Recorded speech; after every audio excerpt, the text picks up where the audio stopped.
السلام عليكم ورحمة الله وبركاته. إن الحمد لله نحمده ونستعينه ونستغفره ونؤمن به ونتوكل عليه ونعوذ بالله من شرور أنفسنا ومن سيئات أعمالنا من يهده الله فلا مضل له ومن يضلله فلا هادي له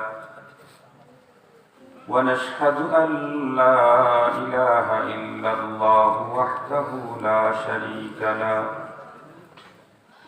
ونشهد أن سيدنا وسندنا وحبيبنا وشفيعنا وطبيبنا وطبيب قلوبنا وأولانا ومولانا محمدا عبده ورسوله الذي أرسله بالحق إلى الخلق بشيرا ونذيرا وداعيا إلى الله بإذنه وسراجا وقمرا منيرا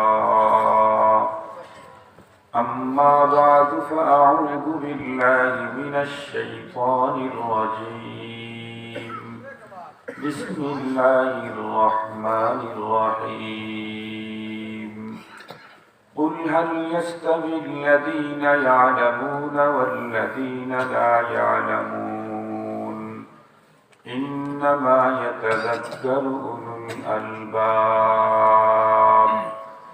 وقال صاحب القرآن صلى الله عليه وسلم خيركم من تعلم القرآن وعلمه أو كما قال عليه الصلاة والسلام صدق الله مولانا العظيم وصدق رسوله النبي الأمي الكريم ونحن على ذلك لمن الشاهدين والشاكرين والذاكرين والحمد لله رب العالمين. اللهم صل على سيدنا مولانا محمد وعلى آله وأصحابه وبارك وسلم. اللهم صل على سيدنا محمد النبي الأمي وعلى آله وسلم تسليما. يا رب صل وسلم دائما أبدا على حبيبك خير الخلق كلهم. بلغ العلا بكماله كشف الدجى بجماله حسنت جميع خصاله صلوا عليه وآله. محبت جر آواز بلغ العلا بجماله كشف الدجى بجماله حسنت جميع خصاله صلوا عليه وآله. उतर कर हिरा से सूए कौम आया और एक नुस्खे कीमिया साथ लाया. बलगल उला बि जमालिही कशफत दुजा बि जमालिही हसनत जमीउ फिसालिही सल्लु अलैहि व आलिहि. सदर मुहतरम अध्यक्ष मकरम पट्टी दारुल उलूम दारुल कुरआन हाफिजिया মাদ্রাসার ইন্তেজামে আয়োজিত নবম বার্ষিক ওয়াজ মাহফিলের শ্রদ্ধাভাজন সম্মানিত সভাপতি মুআজ্জাজ হযরত বুজুর্গ উলামায়ে কেরাম, বিভিন্ন অঞ্চল থেকে সমাগত সম্মানিত সুধী, সর্বপ্রথম আল্লাহ পাকের দরবারে আলিশান লাখো কোটি শুকর যে মহান সত্তা আমাদের হায়াতকে দীর্ঘায়িত করে আজকের এই মুহূর্ত পর্যন্ত সুস্থ সবল রেখে দুনিয়ার হাজারো ঝামেলা থেকে মুক্ত করে দ্বীনের নিসবতে কোরআনে পাকের মহব্বতে জান্নাতি আয়োজনে আমাদেরকে হাজির সুযোগ দিলেন। সে মহান মহিয়ানের দরবারে আমরা সকলে শুকরগুজার হচ্ছি। জবান খুলে ভক্তি সহকারে মহব্বত নিয়ে দিল থেকে আবেগের সাথে উচ্চ কণ্ঠে সকলেই পড়ে নেই আলহামদুলিল্লাহ। আলহামদুলিল্লাহ আওয়াজটা আর একটু জোরে করতে হবে। আমার উস্তাদ শেখুল হাদিস আল্লামা আজিজুল হক রহমাতুল্লাহি আলাইহি, আমার মনে আছে তসলিমার মতো নষ্টা এক মহিলা ইসলামকে নিয়ে দ্বীনকে নিয়ে যখন কটূক্তি করলো তখন বাংলাদেশের তাওহীদি জনতা ফুঁসে উঠেছিল। শেখুল হাদিস সাহুদুর রহমাতুল্লাহি আলাইহি বাইতুল মুকাররমের উত্তর অথবা দক্ষিণ গেটে তসলিমার এই অপকর্মের বিরুদ্ধে সমাবেশ ডাক দিয়েছিলেন। সেই সমাবেশে শেখুল হাদিস সাহুদুর বলেছিলেন যে দেখো, অনেক সময় গ্রামের বাড়ি ঘরে শেষরা চোর ঢোকে। শেষরা চোর কোন কৃষক বা গৃহস্থের বাড়িতে যদি শেষরা চোর ঢোকে, গৃহস্থ আর সাধারণ গ্রামের মানুষরা যদি এটা টের পায়, তাহলে সে ঘুম থেকে উঠে তাকে লাঠি সোঁটা নিয়ে ওই শেষরা চোরকে তাড়াবার জন্য নিয়মিত ফাইট করতে হয় না। ঘুম থেকে উঠে শুধু জোরে করে একটু কাশের আওয়াজ দিলেই শেষরা চোর আর এলাকায় থাকে না। শেখুল হাদিস সাহুদুর রহমাতুল্লাহি আলাইহি বলেছিলেন, তসলিমার মতো নষ্ট মহিলা এটা ইসলামের ঘরে এক শেষরা চোর নেই। এটাকে বিদায় করার জন্য আমাদেরকে আন্দোলন আর ফাইটে যেতে হবে না। উত্তর গেট থেকে জোরে একটা স্লোগান দিলেই এই চুন্নি দেশ ছেড়ে পালাতে বাধ্য হবে। পালামদার আছে গুয়ার দিদা গুয়ার, বড় রাজা বলেন মনে হয় যেন দেখে দেখে বলেন। ঠিকই তাই হল যে তসলিমা সারা জীবন পর্দার বিরুদ্ধে, বোরকার বিরুদ্ধে নিষেধাজ্ঞা করল। শেষ পর্যন্ত বাংলাদেশের তাওহীদবাদী মুসলমানদের আক্রোশের পাত্রী হয়ে রাত্রের অন্ধকারে জীবন বাঁচানোর তাগিদে বোরকা পরে দেশ ত্যাগ করতে বাধ্য হল। ইদানিংকালে ধর্মের ঘরে ইসলামের এরিয়াতে বেশ কিছু চোর আর চুন্নির আগমন দেখা যাচ্ছে, যারা আবার মশাল মিছিল করে। আমরা তো মনে করি মশাল মিছিল না, ওইটা মশার মিছিল আমরা মনে করি। কারণ এদেশের তাওহীদবাদী জনতা সারা দেশ থেকে উত্তাল কোনো তরঙ্গ করতে হবে না। শুধুমাত্র কেবলমাত্র ঢাকা শহরের মসজিদ থেকে 5 ওয়াক্ত নামাজের পরে যেই মুসল্লিরা বের হয়, তাদের জুতা গুলাই ওদেরকে শায়েস্তা করার জন্য। মুহতারাম হাজির, যেহেতু এ জাতীয় অনেক চোরের আমদানি এখন দেখা যাচ্ছে, সঙ্গত কারণেই আমাদের মহান আল্লাহর শুকরিয়া আদায়ের শব্দ, নবীজির বড়ত্ব এবং তার আসমতের স্লোগানের শব্দগুলি একটু দুর্বল হলে ঝামেলা একটু শক্তিশালী হতে হবে। কি বলেন ইনশাআল্লাহ? তো মহান রব যিনি আমাকে দিয়েছেন সব স্পিকিং পাওয়ার, কথা বলার যোগ্যতা, এটা আল্লাহ পাকের দেয়া। যে আল্লাহ আমাকে ফ্রি কথা বলার যোগ্যতা দিলেন, সে রব্বুল আলামিনকে সন্তুষ্ট করার জন্য তার দেওয়া যোগ্যতা, তার জবান, তাকে সন্তুষ্ট করার কাজে ব্যয় করব। দিল থেকে আবার একটু উচ্চ আওয়াজে পড়ি আলহামদুলিল্লাহ। মুহতারাম হাজিরিন, আমি ভাবতেছিলাম এখানে কোন বিষয়ের উপরে কথা বলা যায়, কোন সাবজেক্ট নিয়ে আলোচনা করব। তো এখানে আসার পরে মাদ্রাসাটা 9ম বার্ষিক মাহফিল আজকে, তাতে মনে হলো খুব বেশি পুরাতন মাদ্রাসা না। সঙ্গত কারণেই মাদ্রাসা শিক্ষা বা মাদ্রাসার প্রয়োজনীয়তার উপরেই আজকে আমি আপনাদের খেদমত আলোকপাত করব ইনশাআল্লাহ। আমরা প্রত্যেকেই জানি এই পৃথিবীতে যত মানুষ আছেন, সকল মানুষের মধ্যে সবচেয়ে দামি মানুষ যাদের ভিতরে দিন আছে তারা। দিনহীন মানুষের কোনো দাম আল্লাহ পাকের কাছে নেই। আল্লাহ পাক বলেন দিনহীন মানুষের ব্যাপারে, উলাইকা কাল আনআম, ওরা দেখতে মানুষের মতো হলেও মূলত চতুষ্পদ যন্ত্রের ন্যায়। আল্লাহ পাক বলেছেন। আল্লাহ পাক আরো বলেন বালহুম আদাল, দিনহীন মানুষগুলি চতুষ্পদ যন্ত্র না, তার চাইতে আরো নিম্নমানের। মুহতারাম হাজিরিন, কোরআনে হাকিম আল্লাহ তাআলা আর এক জায়গায় বলেন উলাইকা হুম শাদ্দুল বারিয়া, ওরা সবচেয়ে নিকৃষ্টতম পৃথিবীতে যা আছে তার মধ্যে।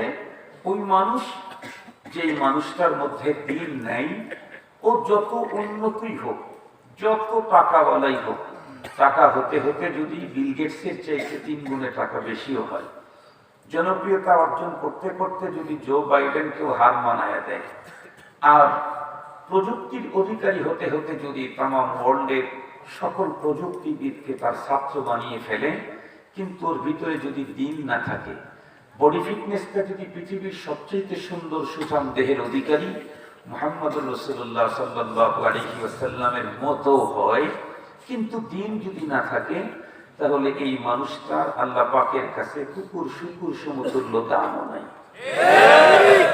আমরা প্রত্যেকেই জানি আবু জেহেল আর আমাদের পয়গম্বরকে দেখতে প্রায় সেম সেম দেখা যেত, অনেকটাই মিল ছিল দেখতে, কিন্তু বলেন দুইজনের পজিশন কি এক রকমের? মুহাম্মদুর রাসূলুল্লাহ সাল্লাল্লাহু আলাইহি ওয়াসাল্লাম হলেন নবীদের নবী, সেরা মানুষ, আল্লাহ পাকের সর্বাধিক প্রিয়। আর আবু জেহেল হলো পৃথিবীর নিম্নমানের, যত নিম্নমানের আছে তার মধ্যে সর্বাধিক নিম্নমানের। এই জন্য একজন কবি বলেছেন গর্বসুরত আদমি ইনসাবুদে, গর্বসুরত আদমি ইনসাবুদে, আহমদ বু জহল হম এক সাবুদে, আহমদ বু জহল হম এক সাবুদে, আদমিয়ত লহম শহম পুস্তনিস, আদমিয়ত লহম শহম পুস্তনিস, আদমিয়ত জুজ রেজায়ে দোস্ত নিস, আদমিয়ত জুজ রেজায়ে দোস্ত নিস। গোশত হাড্ডি আর মানুষের আকৃতিতে যদি মানুষ হওয়া যেত, তাহলে আবু জেহেল আর মুহাম্মদুর রাসূলুল্লাহ একই দাম হতো, কারণ দেখতে পাশাপাশি মনে হতো, এরকম দেখা যেত। আসলে গোশত আর হাড্ডি আর এই আকৃতিতে মানুষ হওয়া যায় না। মানুষ হতে চাইলে মাওলায়ে পাকের সাথে গভীর সম্পর্ক, স্রষ্টাকে চিনতে হয়, তাহলে মানুষ হওয়া যায়। স্রষ্টাকে চিনতে চাইলে দিন ছাড়া আল্লাহ পাকের কখনো নৈকট্য অর্জন করা যায় না। মুহতারাম হাজিরিন, এই কারণেই আল্লাহ পাকের কাছে সবচেয়ে দামি জিনিস হলো দিন। আমরা প্রত্যেকেই জানি যে আল্লাহ পাকের কাছে যত মানুষ পৃথিবীতে এসেছিল আছে, এর মধ্যে সর্বাধিক প্রিয় আমাদের আখিরি জামানার পয়গম্বর জনাবে মুহাম্মদুর রাসূলুল্লাহ সাল্লাল্লাহু আলাইহি ওয়াসাল্লাম। আল্লাহ পাকের কাছে উনি এতটাই প্রিয় যে আল্লাহ পাক তার আলোচনাকে এত উঁচা করেছেন। কোরআনে হাকিম আল্লাহ তাআলা বলেন ওয়ারাফা'না লাকা যিকরাক, ওগো রাসূল, আপনার আলোচনাকে আমি অনেক উঁচু করেছি। দেখেন না, ঈমানের কালিমা পড়তেও আল্লাহ পাকের সাথে সাথে মুহাম্মদুর রাসূলুল্লাহর নামটা সংযুক্ত আছে। কালিমায়ে তাইয়্যিবা পুরাটা বলেন তো দেখি, লা ইলাহা ইল্লাল্লাহ, আল্লাহর নাম আছে, এর পরের অংশ কি? মুহাম্মদুর রাসূলুল্লাহ। যেই কালিমা দিয়ে একজন মানুষ মুমিন হবে, সেখানেও আল্লাহ পাকের পাশে মুহাম্মদুর রাসূলুল্লাহর নাম। আল্লাহু আকবার। কত বড় কথা! ইসলামের এরিয়াতে ঢুকতেই আল্লাহ পাকের নাম, সাথে মুহাম্মদুর রাসূলুল্লাহ সাল্লাল্লাহু আলাইহি ওয়াসাল্লামের নাম। আপনারা তো সবাই জানেন, এক বর্ণনায় এসেছে আমাদের আদি পিতা হযরত আদম আলাইহিস সালাম, আল্লাহ পাক নিষেধ করেছিলেন বিশেষ এক ফল খেতে, কিন্তু মুসলমানদের মানুষের চিরশত্রু শয়তান আম্মা জানের মাধ্যমে ওয়াসওয়াসা দিয়েছে। ডাইরেক্ট আব্বা জানকে ওয়াসওয়াসা দিতে পারে নাই, আম্মা জানের মাধ্যমে ওয়াসওয়াসা দিয়েছে। এখান থেকে পৃথিবীর প্রতিটি মুসলমানকে বড় একটা সবক নেওয়ার কথা ছিল। সেটা হলো, আমাকে অনেক কিছু থেকে সজাগ থাকতে হবে, সাথে সাথে আমার যে অর্ধাঙ্গিনী তা থেকেও সজাগ থাকতে হবে। কারণ আমার আব্বাকে আমার আম্মায় শয়তানের প্ররোচনায় গন্ধম ফল খাইতে সহযোগিতা করছেন। এই জন্যে আমাকেও যে এই জাতীয় কোনো পদস্খলন করাইতে আমার ঘরের লোক আমাকে করবে না এমনটি তো বলা যায় না। এই জন্য এলাক থাকতে হয়, সজাগ থাকতে হয়। তো মুহতারাম হাজিরিন, যে কথা বলতেছিলাম, তো পরবর্তীতে রাসূল কারীম হযরত আদম আলাইহিস সালাম দোয়া করতেছেন। তো একবার মুহাম্মদুর রাসূলুল্লাহ সাল্লাল্লাহু আলাইহি ওয়াসাল্লামের উসিলা দিয়ে দোয়া করেছেন। এই কথাটা বাইনান নাস মশহুর, তো এটা মশহুর মুহতারাম হাজিরিন। তো সেই সময়ে তাকে জিজ্ঞাসা করা হয়েছিল, তুমি মুহাম্মদকে পাইলা কেমনে? তো উনি তখন বলেছিলেন, আমি যখন জান্নাতে ছিলাম আমাকে তৈরি করে রেখেছিলেন, আমি একটা ইসের উপরে নাম দেখেছিলাম, আপনার নামের পাশে তার নাম। সুবহানাল্লাহ। ওয়া রাফা'না লাকা যিকরাক। ওগো রাসূল, আপনার আলোচনা তো আমি অনেক উঁচা করেছি। সুবহানাল্লাহ।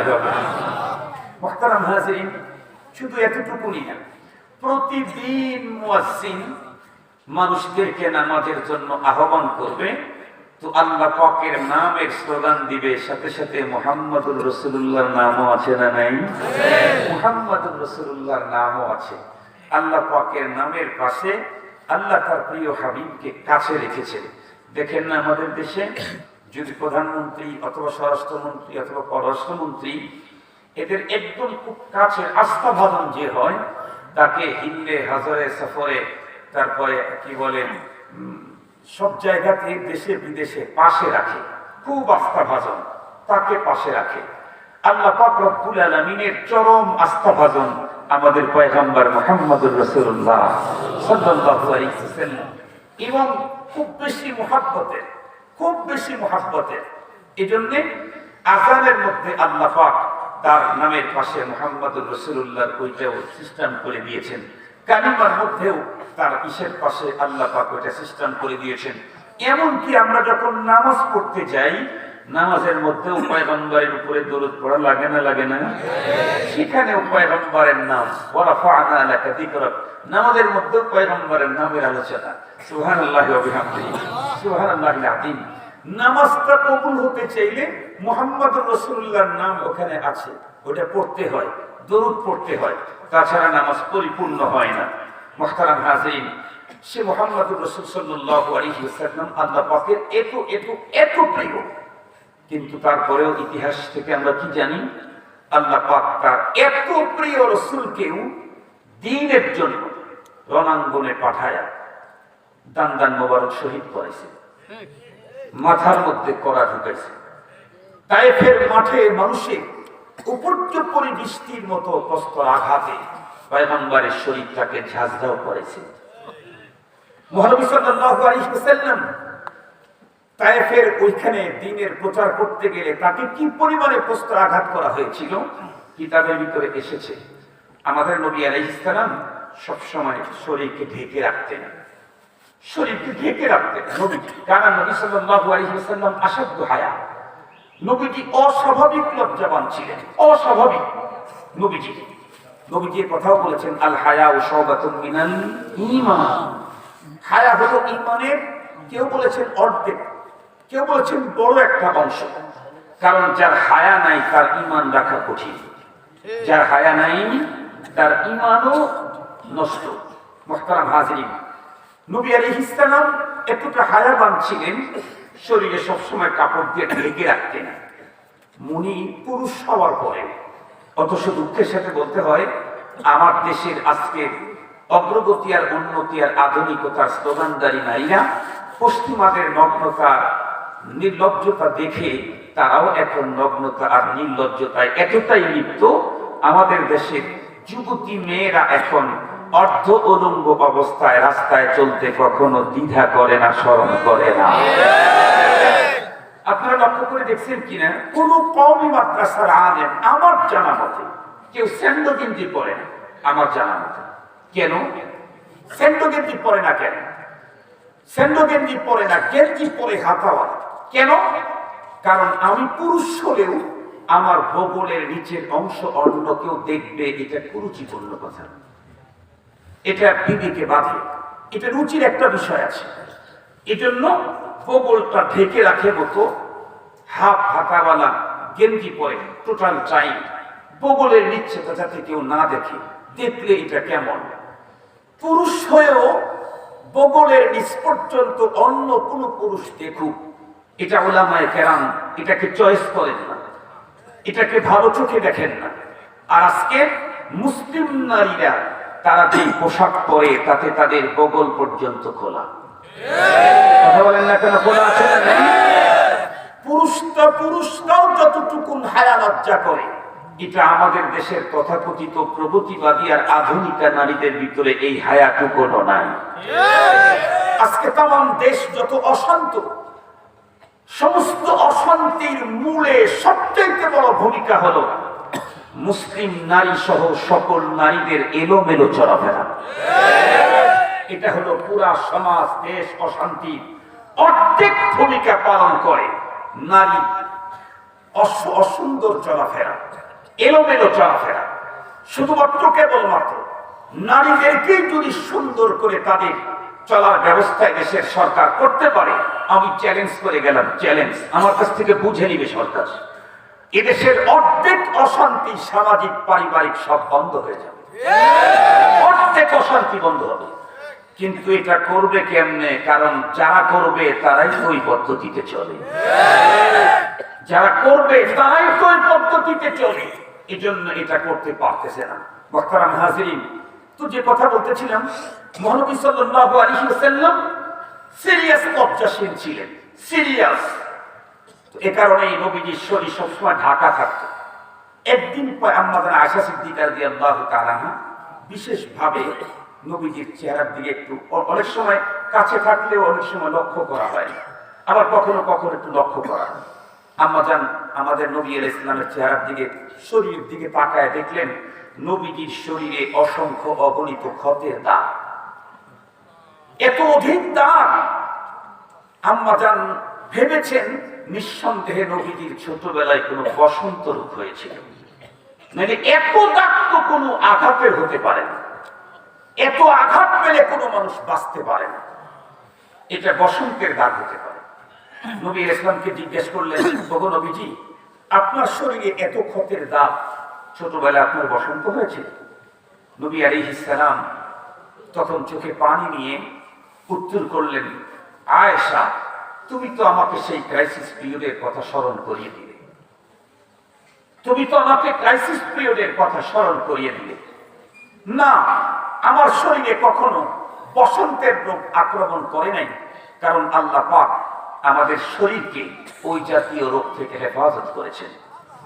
এ জাতীয় কোন রোগ পয়গম্বরের শরীর আক্রমণ করতে পারে না। আপনারা শুনলে তো অবাক হবেন, শুধুমাত্র কেবলমাত্র ওই জাতীয় দুরারোগ্য নয়, বরং পৃথিবীর কোন পয়গম্বরের বডিকে জমিন খেতে পারে না। কোন পয়গম্বরের জমিন তো খেতে পারেই না, কোন হিংস্র প্রাণী কোন পয়গম্বরের দেহ খেতে পারে না। আপনাদেরকে একটা মজার ঘটনা শুনাই, আমাদের ঈমান তাজা হবে।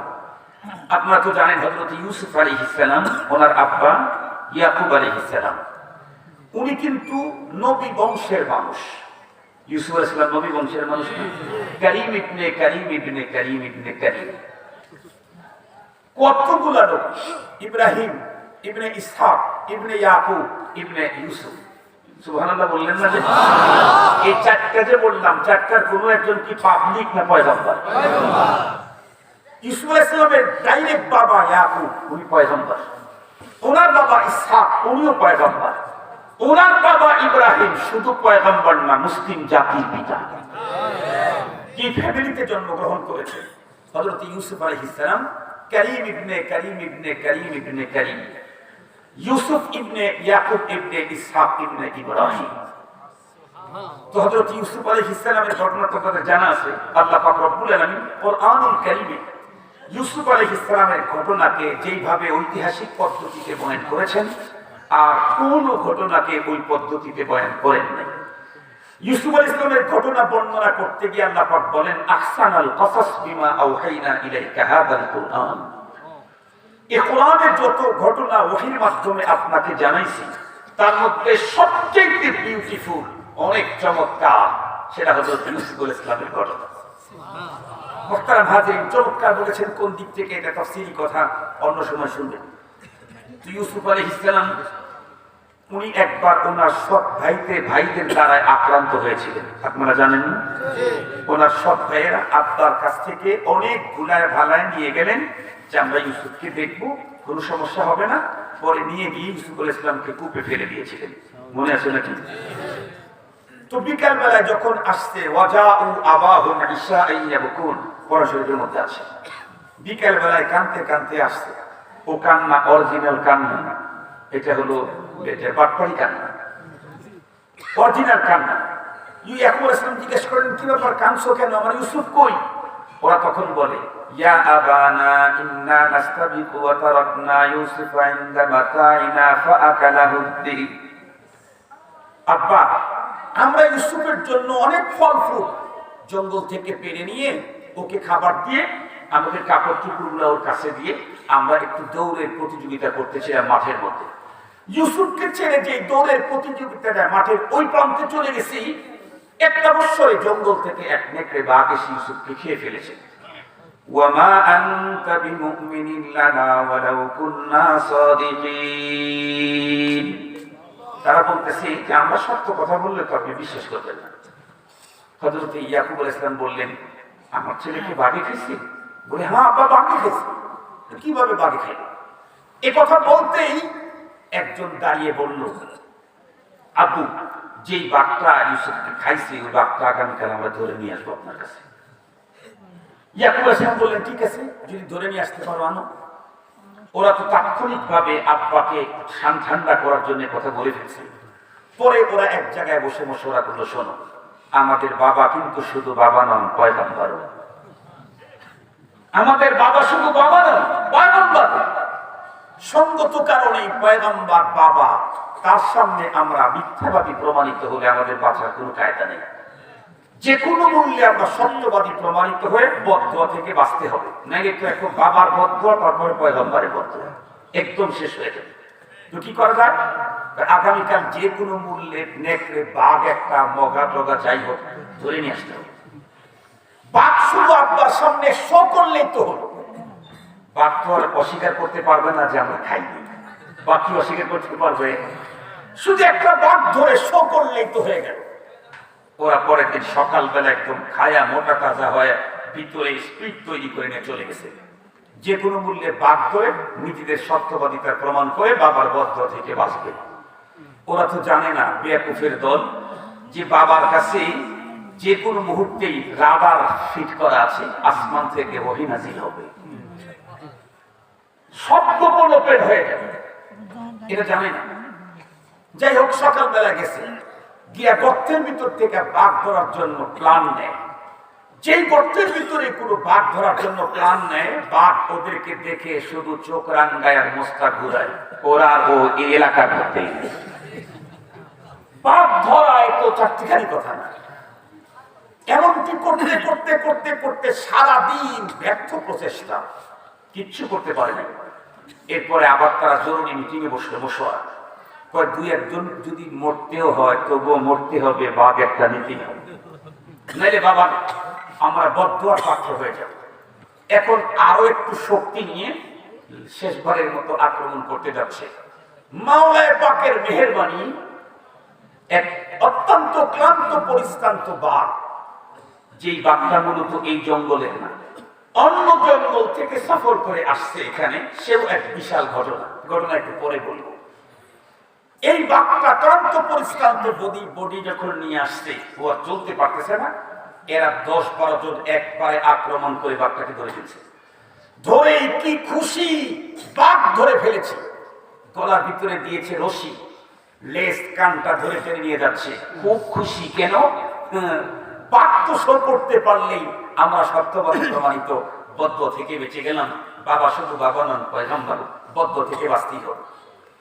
এক পর্যায়ে বাঘটা টেনে নিয়ে গিয়ে আব্বার সামনে হাজির করছে।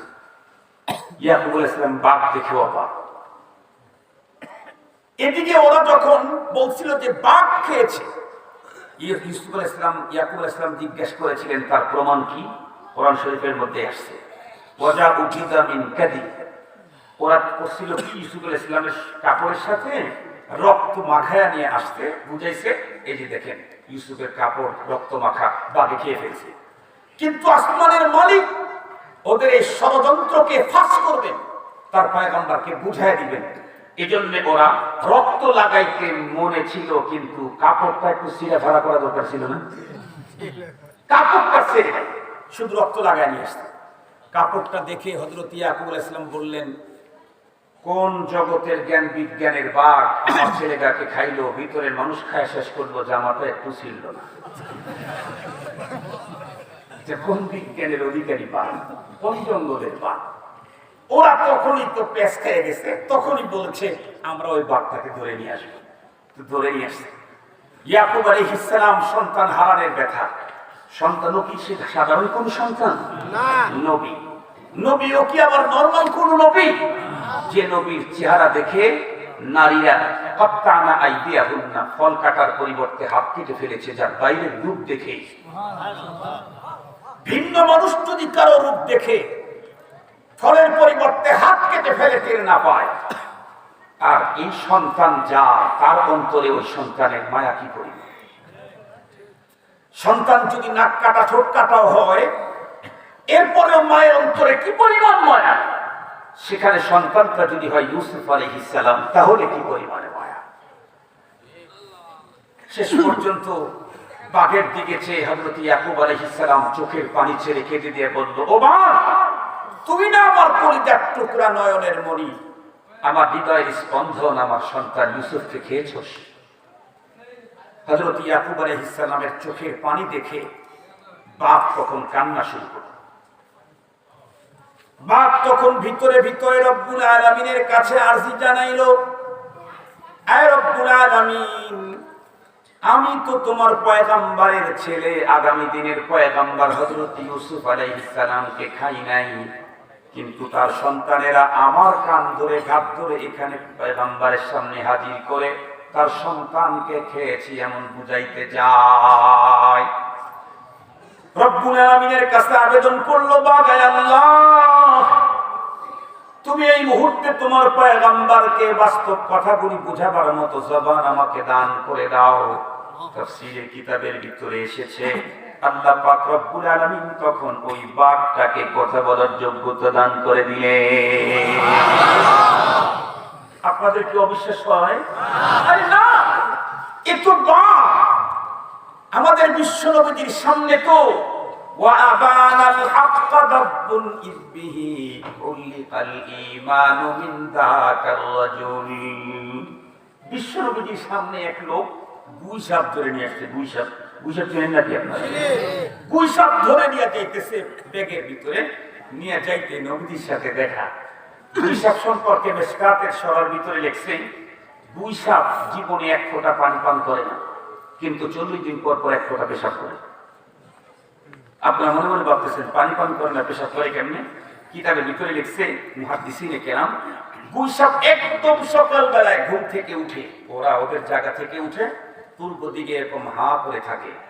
পূর্ব দিক থেকে স্নিগ্ধ বাতাস ওর শরীরের ভিতরে ঢোকে, বাতাসের সাথে যে পানিটা ঢোকে এটা দিয়েই তার জীবন চলে।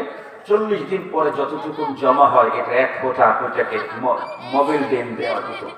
মোবাইল ডেম দেওয়া হতো না, ওইটা ইয়ে করে ফেলে, পেশাব করে। 500 বছর পর্যন্ত হায়াত পায়। 500 বছর পর্যন্ত, 500 বছর পর্যন্ত বেঁচে থাকে। এই গুই সাপ নিয়ে যাচ্ছে, নবী আলাইহিস সালামের সাথে ওখানে দেখা হয়ে গেছে। পরে নবী আলাইহিস সালাম বলছে তাদেরকে ঈমানের কথা। ওরা তখন বলছে যে দেখো, তুমি যদি বলতে পারো আমাদের এই ব্যাগের ভিতরে কি আছে মুহাম্মদ, তাহলে আমরা তোমার উপর ঈমান আনব। নবীজি ওদেরকে আগায় বললেন, এই মিয়া, তোমাদের ব্যাগে কি আছে ওটা বলতে পারলে ঈমান আনবা। ওর চেয়ে আরো গুরুত্বপূর্ণ জিনিস বলি, কি তোমার ব্যাগের ভিতরে যেটা আছে ওইটাই বলবে আমি কি। তোমাদের ব্যাগের ভিতরে কি আছে সে আমি বলবো, এটার দরকার নেই। তোমার ব্যাগের ভিতরে যা আছে ওইটাই বলবে আমি কে। তো বলছে ঠিক আছে বলো তো দেখি। নবী আলাইহিস সালাম তখন বলছেন, এই গুই সাপ, বল তো দেখি আমি কে। وأبان الحق ضب به علق الإيمان من ذاك الرجل সঙ্গে সঙ্গে গুইসাব বলে দিয়েছে আশহাদু আন্নাকা মুহাম্মাদুর রাসূলুল্লাহ। ওগো পয়গম্বর, আমি সাক্ষী দিচ্ছি আপনি মুহাম্মদ আল্লাহ পাকের পয়গম্বর। বিশ্বনবীর সাথে তো কথা বলেছে বাতিল কাফেরদের সামনে মানুষের মতো আরবিতে সুন্দর শব্দ বলে কথা বলেছে। গুইসাব আরো কত কিছু। হযরত ইয়াকুব আলাইহিস সালামের সামনে তখন চিতে বাঘটা তখন বন্ধুরা আমার কথা বলা শুরু করে দিল। সর্বপ্রথম সালাম দেওয়ার পরেই ডেকে বলতেছে ওগো পয়গম্বর, আমি আপনাকে একটা বিষয় কথা বলতে চাই। বলে কি? আপনার ছেলে ইউসুফ, আপনার ছেলেরা বলতেছে আমি আপনার সন্তানকে খেয়েছি। স্পষ্ট ভাষায় বলতে চাই পয়গম্বর, আমি তো খাই নাই। পৃথিবীর কোন পয়গম্বর আপনার সন্তান ইউসুফকে, পৃথিবীর কোন প্রাণী আপনার সন্তান ইউসুফকে খেতে পারে না। আমি তো খাই নাই। পৃথিবীর কোন প্রাণী ইউসুফ ইসলামকে খেতে পারে না। কেন? আপনার যে ছেলে উনি আগামী দিনের পয়গম্বর। আপনার ছেলে আগামী দিনের পয়গম্বর। আর সমস্ত পয়গম্বরদের বডিকে আল্লাহ পাক রব্বুল আলামিন মাটির জন্য হারাম করেছেন, পশু পাখির জন্য, কোন প্রাণী হায়াওয়ান জানোয়ারের জন্য হারাম করেছেন। এই জন্যই তো হযরত ইউনূস পয়গম্বরকে মাছ খাওয়ার পরে সেই মাছটাকে আরো একটা মাছ খাওয়ার পরে পয়গম্বর ইউনূস আলাইহিস সালামকে হজম করতে পারে নাই। মুসলমান খুব অল্প সময়ের ভিতরে কথাটা বলে দিতে চাই। হযরত ইয়াকুব আলাইহিস সালাম তখন অবাক। পাশে তো তার বন্ধুরা, আমার অপরাধী সন্তানগুলি দাঁড়িয়ে আছে, ওদের চেহারা তো একদম কালো হয়ে গেছে।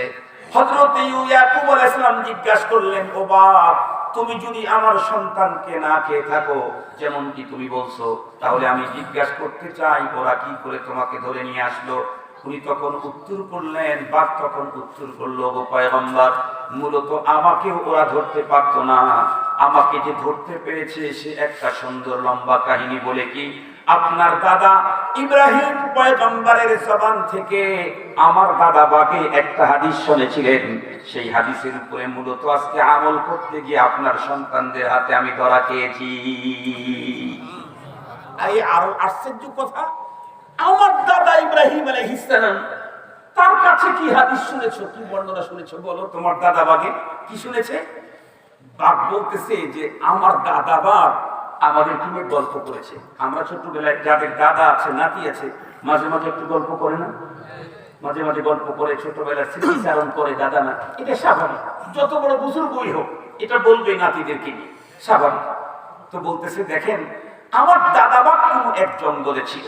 হযরত ইব্রাহিম আলাইহিস সালাম আপনার দাদা, উনি তার পাশে তার অনুসারীদেরকে নিয়ে বলতেছিলেন, একজন মুসলমান যদি আর একজন মুসলমানের সাথে শুধুই কেবলমাত্র লিল্লাহ আল্লাহর ওয়াস্তে শুধু মুসলিম ভাইয়ের একটু সাক্ষাৎ খোঁজ খবর নেওয়ার জন্য যায়, দেখা করে, কোন পার্থিব জগতের কোন লোভ লালসা যদি উদ্দেশ্য না হয়, শুধুই মান আহাব্বা লিল্লাহ আল্লাহর ওয়াস্তে যদি মহব্বত করে সাক্ষাতে যায়, যে সাক্ষাতে গেল, যার সাথে সাক্ষাতে গেল, এই দুইজনকে আল্লাহ পাক এরকম পাশাপাশি জান্নাত দান করে। সুবহানাল্লাহ।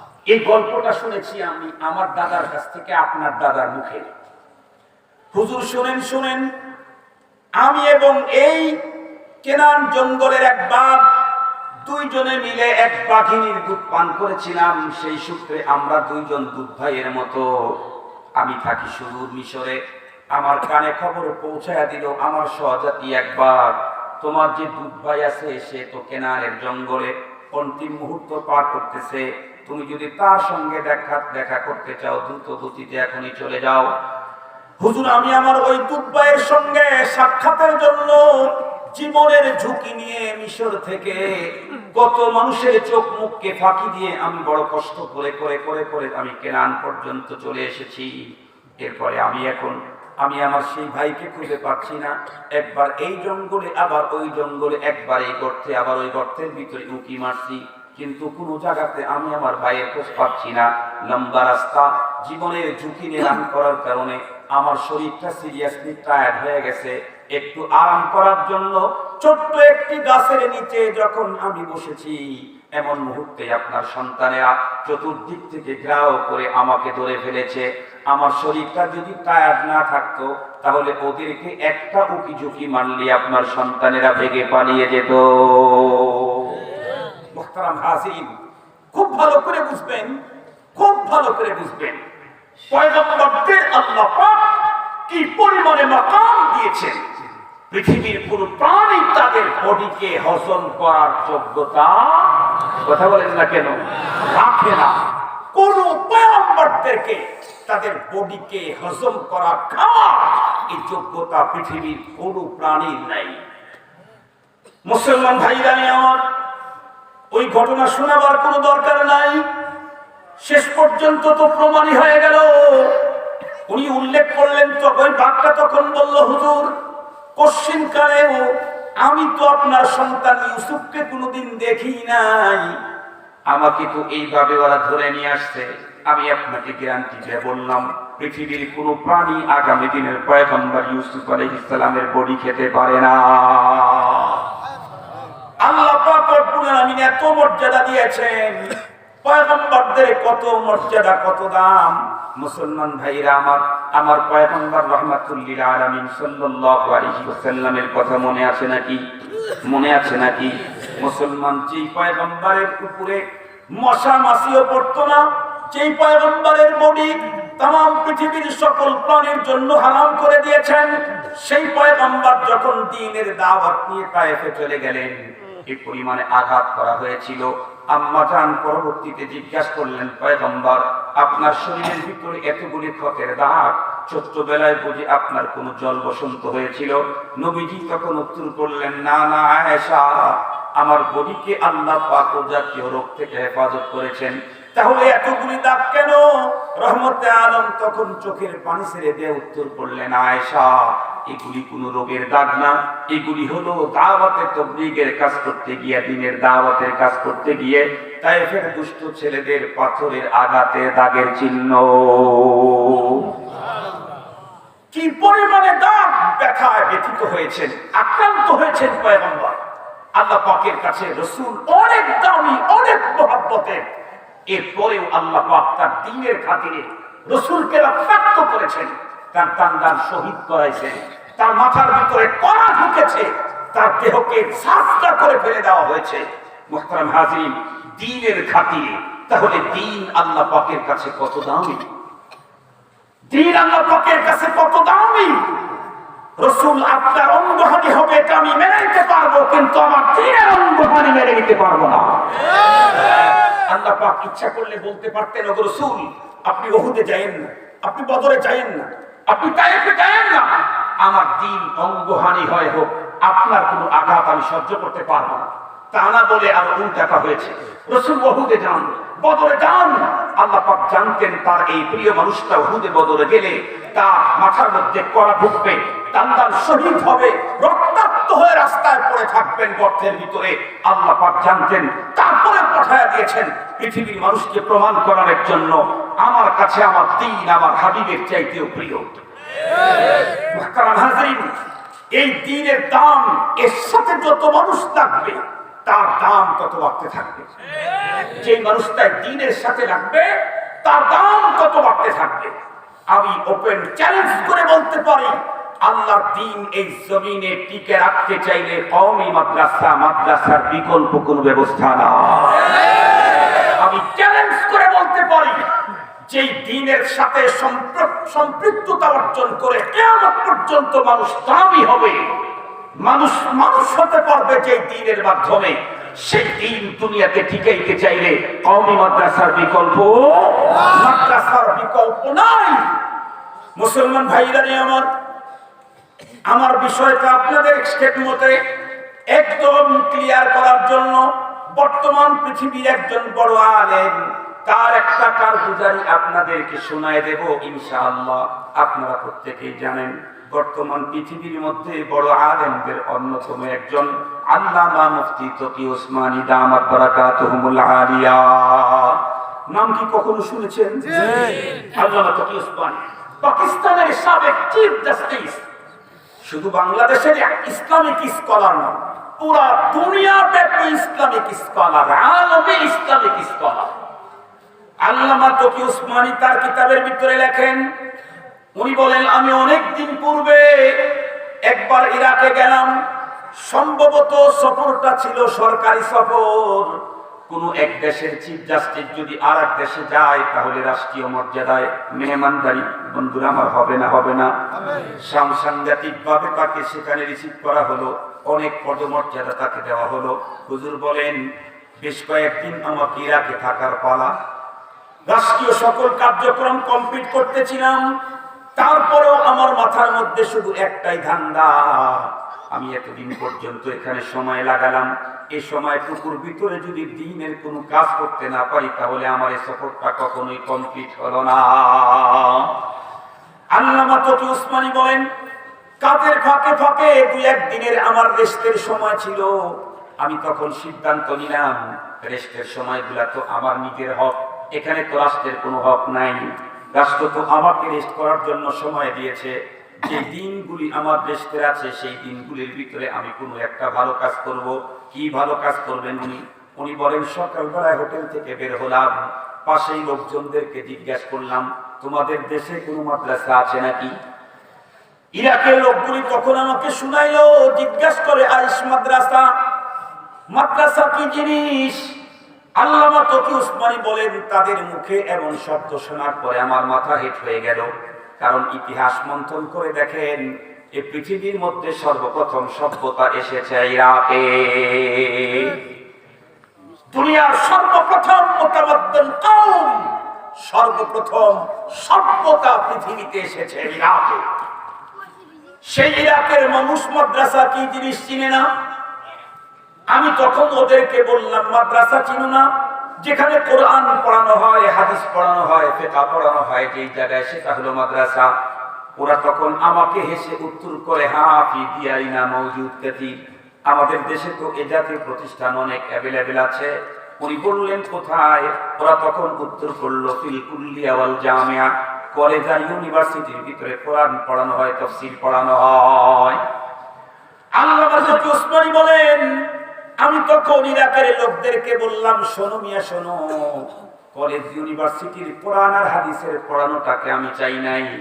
আমি তো চেয়েছি আল মাদ্রাসা আল মুখাসসাসা, ওই সমস্ত বিশেষায়িত প্রতিষ্ঠান যেখানে শুধুমাত্র কেবলমাত্র কোরআন হাদিস ফিকহ পড়ানো হয়। লোকগুলি তখন আমার দিকে ফেল ফেল করেছে, উত্তর করলো, আপনি যেমন কি চাইতেছেন এমন প্রতিষ্ঠানের নাম আমরা কোনোদিন শুনি নাই। আল্লামা তকি উসমানী বলেন, আমি হতাশায় ভুগতেছিলাম। বলে কি? পৃথিবীর প্রথম সভ্যতা যেই দেশে, সেই দেশের মানুষ মাদ্রাসার নামই শোনে নাই। আমি কথা বলতেছিলাম, একটু অদূরেই একজন অতিশয় বৃদ্ধ মানুষ আমার কথার দিকে চেয়ে চেয়ে দেখতেছিল।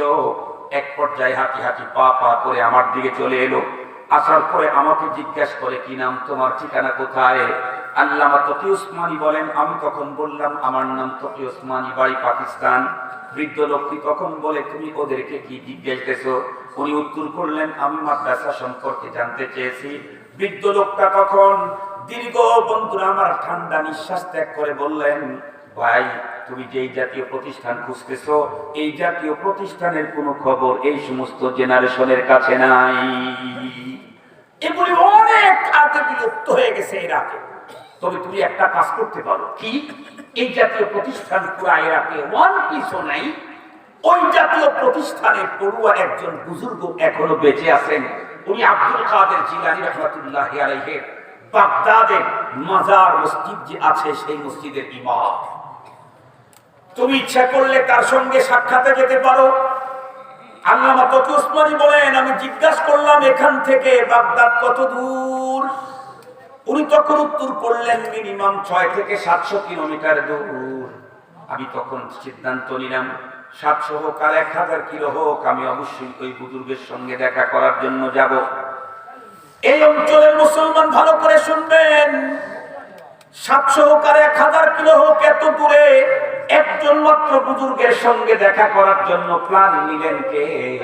যেদিন যেই মানুষটা বর্তমান পৃথিবীর সবচেয়ে বড় ইসলামিক স্কলার, এত বড় আলেম হওয়ার পরেও একজন আলেম বুজুর্গের সঙ্গে দেখা করার জন্য ভিন্ন কোনো উদ্দেশ্য নাই, 700 কিলোমিটার গান করার জন্য প্রস্তুতি গ্রহণ করলেন কেন? কারণ উনি তো আলেমের মর্যাদা বুঝে, আর আমাদের অন্তরে আলেমের মর্যাদা না থাকার কারণে আমাদের দেশের ভিতরে গুটি কয়েক রাম আর বাম মিলে আলেমদের গালে গালে জুতা তালে তালে মারতে চায়, এরপরেও এর বিরুদ্ধে এখনো পর্যন্ত কোনো অ্যাকশন গ্রহণ করা হয় না।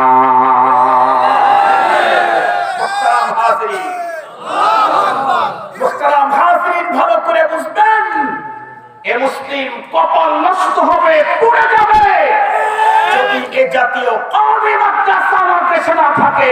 ভবিষ্যৎ প্রজন্ম কারে বানিয়ে কবরে যাওয়ার পথ খুঁজে পাবে না। ইসলামী তাহসিব, ইসলামী তামাদ্দুন সন্তানদেরকে প্রকৃত মানুষ রূপে গড়ে তোলার সুযোগ থাকবে না যদি এ জাতীয় মাদ্রাসা আমার দেশে না থাকে।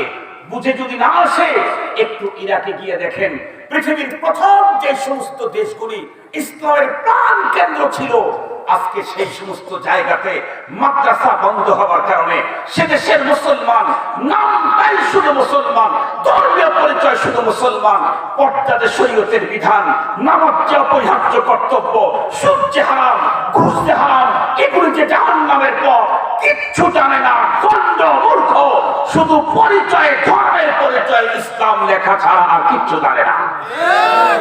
দেখেন তাম দুনিয়া।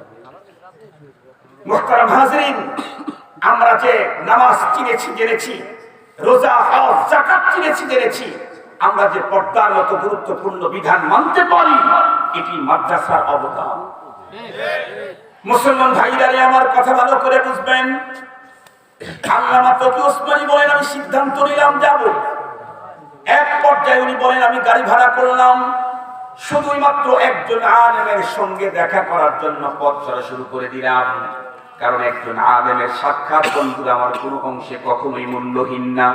কবি তো সুন্দর করে বলে দিয়েছেন, এক জামানা সাহাবতে বা আউলিয়া বেহতেরাত সাদ সালাত বেরিয়া। অল্প কিছুক্ষণ সময় আল্লাহওয়ালাদের সহবতে থাকা, 1000 বছর বন্ধুরা আমার ভেজাল মুক্ত ইবাদতের চাইতেও আল্লাহ পাক রব্বুল আলামিনের কাছে দামি। আজকে আমাদের নাকের ডোকায় আহলাদের আগমন ঘটে, ঘর থেকে বের হয়ে 40 কদম দূরে এসে আল্লাহওয়ালাদের সহবতে আসার সুযোগ আমাদের হয় না। মুসলমান ভাইরা আমার ভালো করে বুঝেন, আল্লাহ তকি ওসমানী বলেন, পথ চলা শুরু করলাম। পথগুলি চলতে চলতে চলতে চলতে এক পর্যায়ে গাড়ি চলে গেল বাগদাদে।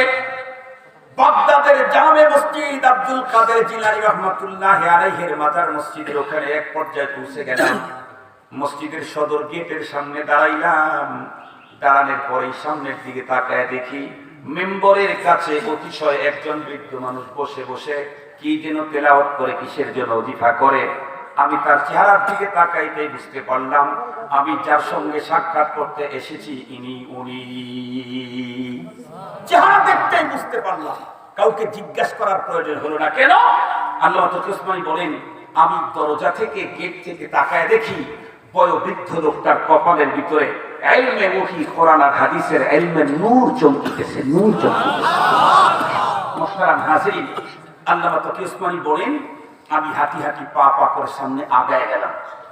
আগায় গিয়ে দেখি উনি ওজিফা করতেছে। এখন বলেন তো দেখি, এক মুসলমান আর এক মুসলমানের সাথে সাক্ষাৎ করতে গেলে সালাম তো দিতে হবে, কিন্তু সবসময় কি সালাম দেওয়া যায়? কথা বলেন না কেন? সবসময় সালাম দেওয়া যায়।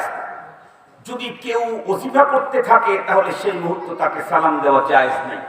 কেউ কোরআন শরীফ পড়তে আছে, এমন অবস্থায় আপনি সেখানে গেলেন, তাকে সালাম দেওয়া জায়েজ নাই। এখন দ্বীনের কথা এখানে আলোচনা হচ্ছে। আপনি নেতা অথবা অনেক বড় টাকাওয়ালা, আপনি এলাকার বড় মুরব্বী, আপনি আসতেছেন, দাওয়াত করা হয়েছে, আপনি চিফ গেস্ট, দেখবেন আসছে এক হুজুরের ওয়াজের মাঝখানে আধা মাইল ফাঁক থেকে 1.5 হাত উঁচু করে সালাম দিতে দিতে আসতেছে। তার মানে সালাম কখন দিতে হয় আর কখন দিতে হয় না, এই সাধারণ জ্ঞানটা পর্যন্ত আমাদের দেশের অনেক নেতার নাই।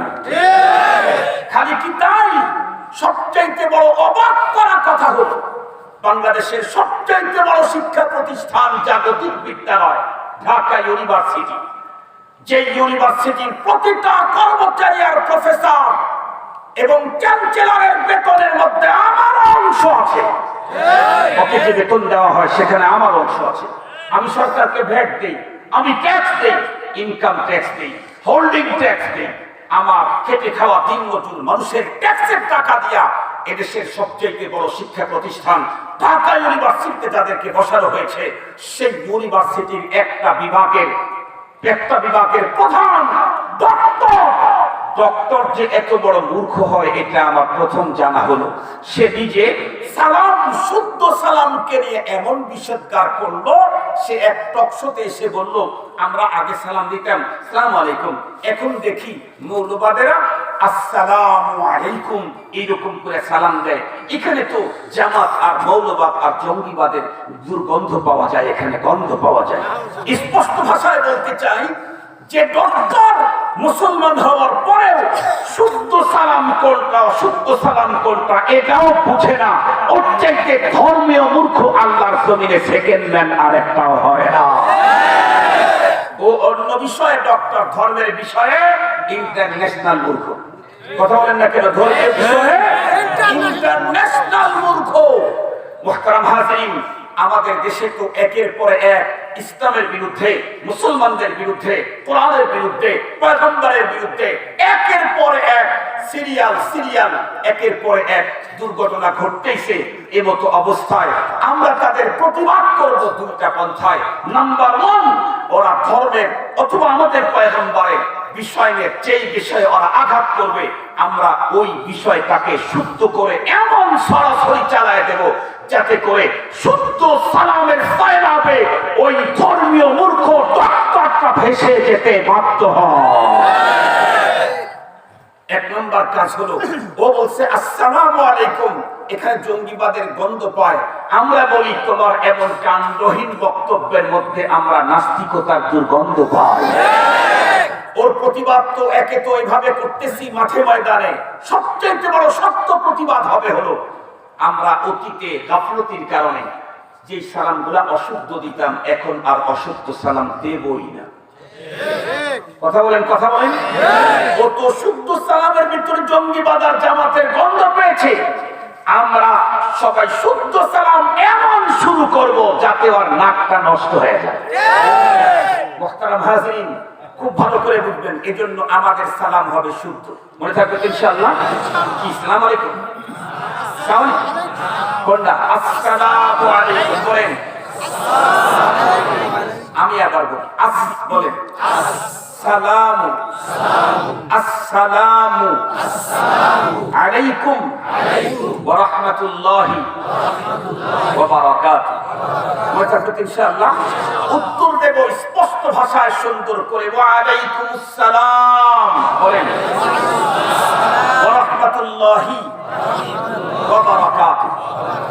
এরপরে ওই ডক্টর যেহেতু বলেছে খোদা হাফেজের পরিবর্তে আল্লাহ হাফেজ বললে সে জঙ্গিবাদের গন্ধ পায়, এজন্য ও কত গন্ধ পায়, ওকে গন্ধ দেখাবার জন্য আমরা এখন নিজের ইচ্ছা করে পৃথক হওয়ার সময় জোর আওয়াজে বলবো আল্লাহ হাফেজ।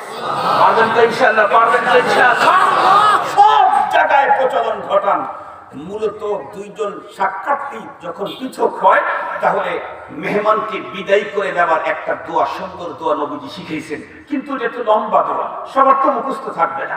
আস্তাউদিউল্লাহ দীনাকুম ওয়া আমানাতাকুম ওয়া খাওয়াতিমা আমালিকুম, বড় সুন্দর দোয়া, কিন্তু সবার তো মুখস্থ হবে না। এই বড় দোয়াটা ছোট্ট একটা শব্দের ভিতরে তার মর্ম পাওয়া যায়, সেটা হলো আল্লাহ হাফেজ। সেটা কি বলেন? তার মানে দোস্ত, আমি তোমাকে আল্লাহর নিরাপত্তায় দিয়ে দিলাম, উনি তোমাকে 100% সিকিউরিটি দেবে। আলহামদুলিল্লাহ বলেন, আলহামদুলিল্লাহ বলেন। তাহলে আজকে থেকে কাজটা করবো তো ইনশাআল্লাহ। ইনশাআল্লাহ করবো তো 100 করবো। আমার বন্ধু বান্ধবদেরকেও বলবো, সব জায়গায় শুদ্ধ সালামের সরাসরি যখন শুরু হবে, শুদ্ধ সালামের মধ্যে যারা জঙ্গিবাদের গন্ধ পায়, ওরা সাহেব করিমের মতো বোরকা দিয়ে দেশ ত্যাগ করার জন্য চেষ্টা করবে। পারবো তো ইনশাআল্লাহ। তবে সব জায়গায় সালাম দেওয়ার অনুমতি নাই। কোরআনে পাক তেলাওয়াত করতেছে একজন, আপনি তাকে গিয়ে সালাম দিবেন, অনুমতি নেই। জিকির করতেছে একজন, আপনি তার কাছে গিয়ে সালাম দিবেন, অনুমতি নেই। কোরআনে পাকের দ্বীনি আলোচনা চলতেছে, আপনি সেখানে গিয়ে বড় হাত উঠায় সালাম দিবেন, অনুমতি নেই। আপনি চুপ করে সেখানে বসে পড়বেন। সালাম যদি দিতেই হয়, যখন আলোচনা বন্ধ হবে তখন সালাম দিবেন, মনে থাকবে তো? আল্লামা তকি উসমানী বলেন, আমি হাঁটি হাঁটি পা পা করে মেম্বারের কাছে চলে গেলাম, গিয়া দেখি আল্লাহর বান্দা উনি জিকিরের ভিতরে মশগুল আছেন। আমি ওনাকে সালাম দিতে পারলাম না, দীর্ঘক্ষণ পর্যন্ত পাশে চুপ করে দাঁড়িয়ে রইলাম। আলেমের সঙ্গে দেখা করার জন্য দাঁড়িয়ে আছেন একটা দেশের বন্ধুরা, আমার চিফ জাস্টিস, প্রধান বিচারপতি। মুসলমান ভাইরা আমার, আল্লামা তকি উসমানী বলেন, দীর্ঘক্ষণ পর্যন্ত দাঁড়িয়ে থাকার পর আল্লাহর বান্দা বুঝতে পেরেছেন, কেউ মনে হয় আমার জন্য, আমার সাথে সাক্ষাতের জন্য আমার পাশেই দাঁড়িয়ে আছেন। উনি ওনার ভিতরে একটু এমন অনুভূতি ঢুকছে। উনি তখন আস্তে করে যখন মুখটা নড়ালেন, চেহারাটা যখন ঘুরালেন, উনি দেখলেন আমি একজন মানুষ তার পাশে দাঁড়িয়ে আছি। উনি তখন ওনার অধিকার বন্ধ করে ফেললেন। তখন আমি ওনাকে সুন্দর করে শুদ্ধ একটা সালাম দিলাম। সালাম দেওয়ার পর উনি অত্যন্ত সুন্দর করে সালামের জবাব দিয়ে আমাকে জিজ্ঞাসা করলেন, কে গো তুমি, কোথা থেকে এসেছো, কোথায় তোমার ঠিকানা? আল্লামা তকি উসমানী বলেন, আমি তখন উত্তর করলাম, আমার নাম তকি উসমানী, আমি এসেছি পাকিস্তান থেকে। ওই বুজুর্গ তখন বসে বসে আমাকে জিজ্ঞাসা করে, তুমি কি করো? আল্লামা তকি উসমানী তখন কি বললেন, দুনিয়ার সমস্ত বন্ধুরা আমার, বড় বড় ইংরেজি শিক্ষিত প্রধান বিচারপতি এবং প্রাইম মিনিস্টার সহ বন্ধুরা আমার, স্পিকারকে এই শব্দগুলা জানায় দেওয়া দরকার। পাকিস্তানের মতো রাষ্ট্র বাংলাদেশের অর্ধেক হবে নাকি? কথা বলেন না কেন? কয়টা সমান? এত বড় রাষ্ট্রের প্রধান বিচারপতি, উনাকে যখন জিজ্ঞাসা করা হলো ইরাকে আপনি কি করেন, আল্লামা তকি উসমানী বলেন, আমি তখন চিন্তা করলাম আমার তো অনেক পরিচয় আল্লাহ পাক দিয়েছেন, কিন্তু আমি এখানে কোন পরিচয়টা বলবো? উনি চিন্তা করে বলেন, সিদ্ধান্ত নিলাম সবচেয়ে বড় মূল্যবান দামি পরিচয়টা আমি ওনার সামনে ওপেন করতে চাই। উনি বললেন না আমি পাকিস্তানের চিফ জাস্টিস, উনি বললেন আমি একজন কোরআন এবং হাদিসের শিক্ষক। আল্লাহু আকবার বলেন, আল্লাহু আকবার। কারণ চিফ জাস্টিস এটা বড় মর্যাদা না, বড় পদ না, সবচেয়ে বড় কথা হলো আমি আল্লাহর কোরআনের একজন টিচার। ও মুসলমান, এটা হলো সবচেয়ে বড় পদ, এটা হলো সবচেয়ে বড় মর্যাদা, এটা হলো সবচেয়ে বড় পাওয়া। এই কারণে উনি বলেন, আমি ওনার সামনে বললাম আমি কোরআন এবং হাদিসের শিক্ষক। এ কথা বলতেই উনি জিজ্ঞাসা করে, তুমি এগুলি কোথাও পড়াও? আমি তখন উত্তর করলাম, মাদ্রাসার ভিতরে পড়াই। যখন বলেছি মাদ্রাসার মধ্যে পড়াই, তখন উনি আমাকে জিজ্ঞাসা করলেন, মাদ্রাসা বলতে তুমি কি বুঝাও?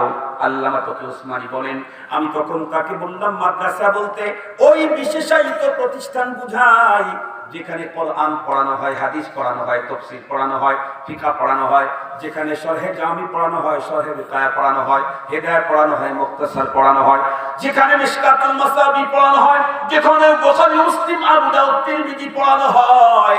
এমন কথা বলতেই আল্লাহর বান্দার ভিতরে কোথা থেকে যেন অনেক শক্তি সঞ্চারিত হয়ে গেল। আল্লাহর বান্দা তখন আল্লাহু আকবার আওয়াজ বলে লাফ দিয়ে তখন দাঁড়িয়ে গেল, আমাকে বুকের ভিতরে ঝরা ধরে কপালের মধ্যে চুমা দিয়ে ডেকে বলে, এই তকি উসমানী, আজও কি আল্লাহর জমিনে এমন প্রতিষ্ঠান আছে গো যেখানে শুধুই কোরআন পড়ানো হয়, হাদিস পড়ানো হয়, ফিকহ পড়ানো হয়, তাফসীর পড়ানো হয়, আদব পড়ানো হয়? আল্লামা তকি উসমানী বলেন, আমি ওনাকে আশ্বস্ত করার জন্য বললাম, আছে তো আছে, শুধু পাকিস্তানি লক্ষ লক্ষ এই জাতীয় প্রতিষ্ঠান আছে। মুসলমান ভাইরা আমার, খুব ভালো করে বুঝবেন, বৃদ্ধ লোকটা তখন তকি উসমানীকে বুকের ভিতরে জড়ায় ধরে কান্না ভেজা কণ্ঠে ডেকে বলে, তকি উসমানী, তুমি কবে তোমার দেশে ফিরে যাবে? উনি বললেন, অমুক তারিখে চলে যাব। বৃদ্ধ লোক তখন কান্না ভেজা কণ্ঠে ডাক দেয়, বলে, তকি উসমানী, তুমি তোমার পাকিস্তানের মুসলমানদেরকে আমার পক্ষ থেকে একটা ওসিয়তনামা পৌঁছায় দিও। তুমি তোমার দেশের ভিতরে ঢুকলে তোমার দেশের মানুষদেরকে বলবা, তারা যেন জীবনের শেষ বিন্দু রক্ত দিয়ে হলেও এই জাতীয় প্রতিষ্ঠান কখনো ম্লান হতে না দেয়। কারণ এই জাতীয় প্রতিষ্ঠান থেকে তৈরি হয় হুসাইন আহমদ মাদানির মতো মানুষ। এই জাতীয় প্রতিষ্ঠান থেকে তৈরি হয় হাকিমুল উম্মত থানবীর মতো মহান ব্যক্তিত্ব। এই জাতীয় প্রতিষ্ঠান থেকে তৈরি হয় জামানার শেখ মুহাদ্দিস আনোয়ার শাহ কাশ্মীরি রহমাতুল্লাহি আলাইহির মতো মানুষ। এই জাতীয় প্রতিষ্ঠান থেকেই তো তৈরি হয় তামাম দুনিয়াতে দাওয়াতের বন্ধুরা, আমার দাওয়াতে তাবলীগের এই সিলসিলার প্রবর্তক ইলিয়াস রহমাতুল্লাহি আলাইহির মতো মানুষ। এই জাতীয় প্রতিষ্ঠান থেকেই তো তৈরি হয় আমাদের বাংলাদেশের মুহাম্মদুল্লাহ হাফিজের মতো ব্যক্তিত্ব। এই জাতীয় প্রতিষ্ঠান থেকেই তো তৈরি হয় মুজাহিদে আজম শামসুল হক ফরিদপুরি রহমাতুল্লাহি আলাইহির মতো ব্যক্তিত্ব। এই জাতীয় প্রতিষ্ঠান থেকেই তো তৈরি হয় পীরজি রহমাতুল্লাহি আলাইহির মতো ব্যক্তিত্ব। এই জাতীয় প্রতিষ্ঠান থেকেই তো তৈরি হয় আল্লামা আজিজুল হক রহমাতুল্লাহি আলাইহির মতো ব্যক্তিত্ব। এই জাতীয় প্রতিষ্ঠান থেকেই তো তৈরি হয় নাস্তিক মুরতাদদের জম আর আতঙ্ক শেখুল ইসলাম শাহ আহমদ শফি রহমাতুল্লাহি আলাইহির মতো শখসিয়াত। এই জাতীয় প্রতিষ্ঠান থেকেই তো তৈরি হয় বন্ধুরা আমার জামানার কায়েদে মিল্লাত জুনায়েদ বাবুনগরী আর মামুনুল হকের মতো বাতিলের আতঙ্ক। আল্লামা তকি ওসমানীকে আব্দুল কাদের জিলানী রাহমাতুল্লাহি আলাইহির মাজার মসজিদের ইমাম বুজুর্গ বুকের ভিতরে জড়া ধরে বললেন, আমার ওসিয়তনামা তোমার দেশের প্রতিটি মানুষের কানে কানে পৌঁছায়া দিবা। জীবনের শেষ বিন্দু ফোঁটা রক্ত দিয়ে হলেও যেন এই জাতীয় প্রতিষ্ঠান কখনো ম্লান হতে না দেয়। কারণ এই জাতীয় প্রতিষ্ঠান থেকে তৈরি হয় দ্বীনের বড় বড় ব্যক্তি। এই জাতীয় প্রতিষ্ঠান থাকলে দ্বীনের রূপরেখা সঠিক পদ্ধতি দুনিয়ার ভিতরে টিকে থাকবে। আজকে আমি আল্লাহ পাকের মেহেরবানিতে আপনাদের পর্যন্ত আসার পরে গভীর রাত্রে আমি আব্দুল কাদের জিলানী রাহমাতুল্লাহি আলাইহির মাজার মসজিদের ওই বুজুর্গের ওসিয়তনামাটা আপনাদের পর্যন্ত পৌঁছিয়ে দিয়ে গেলাম।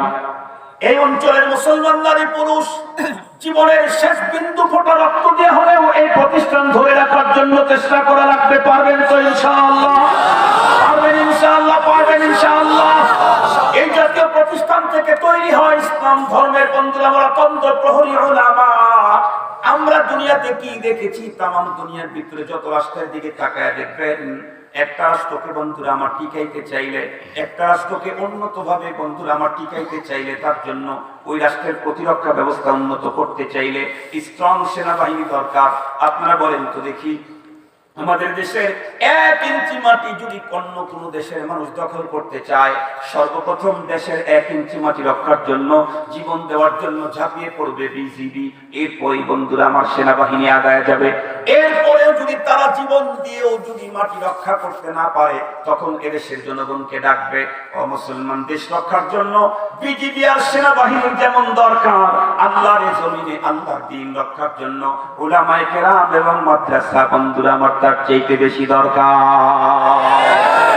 আপনারা দেখেছেন এদেশে 1 ইঞ্চি মাটি হেফাজতের জন্য সৈনিকেরা যেমন জীবন দেয়, বাংলাদেশের জমিনে আল্লাহর দ্বীন হেফাজতের জন্য উলামায়ে কেরাম সর্বপ্রথম জীবন দেয়। অতীতেও দিয়েছে, এখনো এদেশে আর বিদেশে যেখানেই হোক আমার পয়গম্বরের ইজ্জত রক্ষার জন্য সর্বপ্রথম রাজপথে এসে সর্বপ্রথম পয়গম্বরের ইজ্জত রক্ষার স্লোগান এদেশের কওমি উলামায়ে কেরাম দেয়। এটাই প্রমাণ করে দ্বীন দুনিয়াতে হেফাজত করতে চাইলে দ্বীনি মাদ্রাসার বিকল্প কোনো ব্যবস্থা নাই। আমার বক্তব্য না, আমার থিওরি না, বর্তমান পৃথিবীর আলমে ইসলামিক স্কলার আল্লামা মুফতি তকি ওসমানী বলেন, दीनी मदारिस दीन हिफाजत की किले है। दीनी मदारिस दीन हिफाजत की किले है। যেই দিন ছাড়া মানুষের কোনো দাম, কথা বলেন না কেন? এই দিন দুনিয়াতে না থাকলে সূর্য চলবে, চন্দ্র চলবে, সব এলোমেলো হয়ে যাবে। পৃথিবীর হায়াত হলো দিন। দিন যখন শেষ হয়ে যাবে পৃথিবী তখন ধ্বংস হবে। সেই দিন ছাড়া মানুষের কোনো দাম নাই। সেই দিন দুনিয়াতে টিকাইতে চাইলে মাদ্রাসার বিকল্প কোনো ব্যবস্থা নাই। এই কারণে আমরা এই দ্বীনি মাদ্রাসার প্রতি খেয়াল রাখবো তো ইনশাআল্লাহ, স্বতঃস্ফূর্ত এর প্রতি সহযোগিতা অব্যাহত রাখবো তো ইনশাআল্লাহ। আমার একটা ছেলে, আমার ছেলের প্রতি যেই পরিমাণে দায়িত্ব, তার চাইতে বড় দায়িত্ব আল্লাহর দ্বীন দুনিয়াতে হেফাজতের। আমাকে আল্লাহ তার চাইতে বড় দায়িত্ব দিয়েছেন। এই জন্য আমরা এই দ্বীনি প্রতিষ্ঠান মকরমপট্টি দারুল কোরআন হাফিজিয়া মাদ্রাসা, এটা আপনাদের কাছে আমানত রেখে গেলাম। অতীতে যেমন দেখেছেন, আগামীতে আরো বেশি নজর দিবেন ইনশাআল্লাহ। সন্তানদেরকে এখানে পাঠিয়ে দিবেন, দিন শিখবে। সবচেয়ে বড় দামি হবে, সবচেয়ে বড় মূল্যবান হবে ওই মানুষটা যার ভিতরে দিন আছে। আরো কিছু শিখাবেন, শিখান।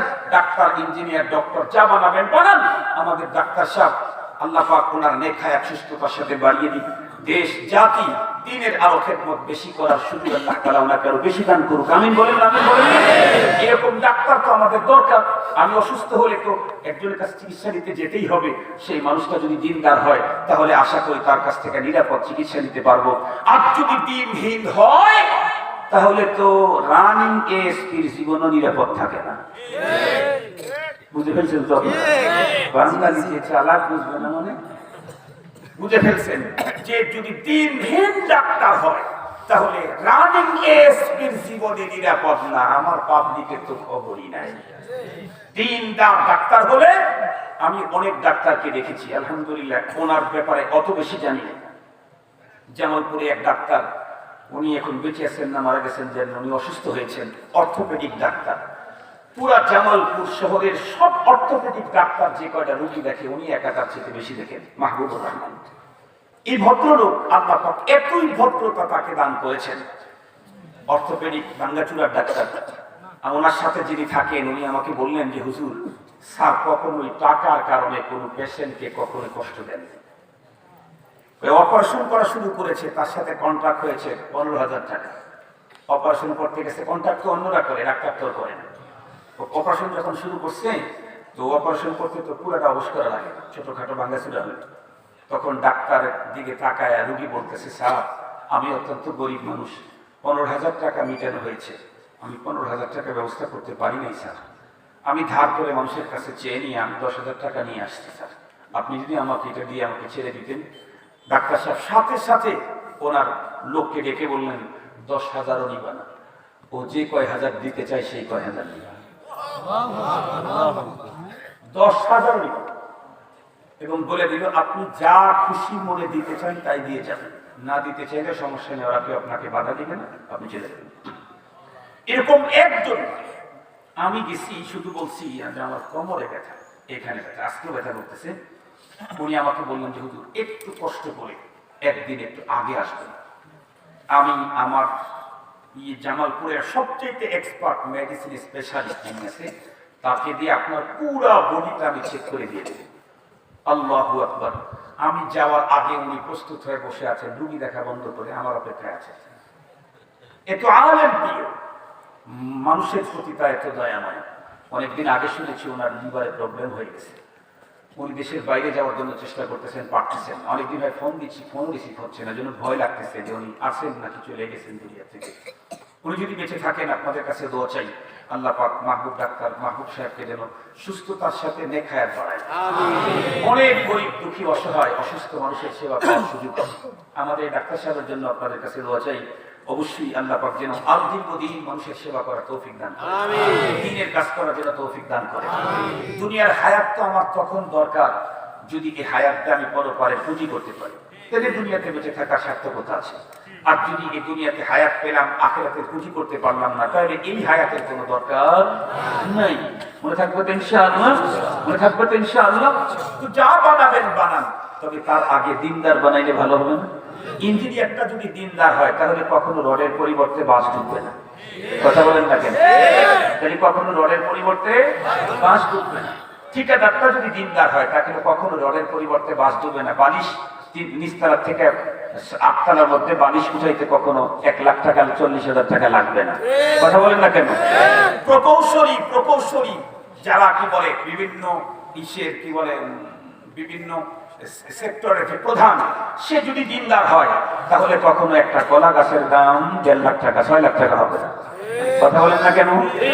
দেশের সম্পদ কিভাবে কোথায় যাচ্ছে সব ঠিক আছে, শুধু দিন না থাকার কারণে দেশের রন্ধ্রে খেয়ে ঘুম যেমন শেষ করে ফেলে, উপরে দেখা যায় পুরা ঠিক আছে, ধাক্কা দিলে আর কিচ্ছু থাকে না, দেশের অবস্থাও শেষ করে ফেলেছে এই বদ্দিন মানুষগুলি সব সেক্টরে ঢোকার কারণে। আল্লাহ পাক যেন সব জায়গাতে দিনদার মানুষকে ঢুকিয়ে দেয়। তাহলে দেশের ফায়দা, জনগণের ফায়দা, দেশের ফায়দা, দিনের ফায়দা আল্লাহ পাক রব্বুল আলামিন কবুল ও মঞ্জুর করুক, বলে বলেন আমিন।